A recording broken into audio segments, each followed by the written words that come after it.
এদিকে জ্বালানি তেল নিয়ে সংকট হাহাকার যখন দেশ জুড়ে, তখন রাজধানীর আসাদ গেটে পেট্রোল পাম্প পরিদর্শন করেছেন বিরোধী দলীয় নেতা ও জামায়াত ইসলামীর আমির ডাক্তার শফিকুর রহমান। এ সময় তিনি জ্বালানি তেল নিয়ে সরকারকে সঠিক তথ্য প্রকাশ করার আহ্বান জানান। বলেন, জাতীয় সংসদে দাঁড়িয়ে অসত্য তথ্য দেয়া জাতির জন্য দুর্ভাগ্যের ও লজ্জার। সংকটটা যুদ্ধ লাগার কারণে তৈরি হয়েছে মন্তব্য করে জামায়াত আমির প্রশ্ন রাখেন, সরকার কেন এখানে লুকোচুরি করছে?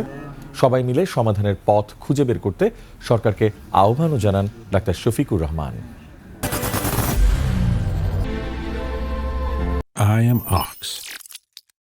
সরকারের পক্ষ থেকে বলা হচ্ছে আগের স্বাভাবিক সময়ের চাইতে এখন তেল অনেক বেশি বিক্রি হচ্ছে।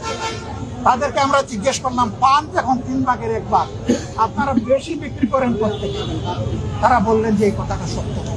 দামা চাপা দিলে সেচে কি পাওয়ার টিলার চালানোর জন্য আমার কৃষক ভাইটা তেল পাবে? দ্রব্যের মূল্য বেড়ে গেছে 2টা কারণে। একটা হলো তেলের বাজারে অস্থিরতা, সংকট, এই জন্য পরিবহন খরচ বেড়ে গেছে।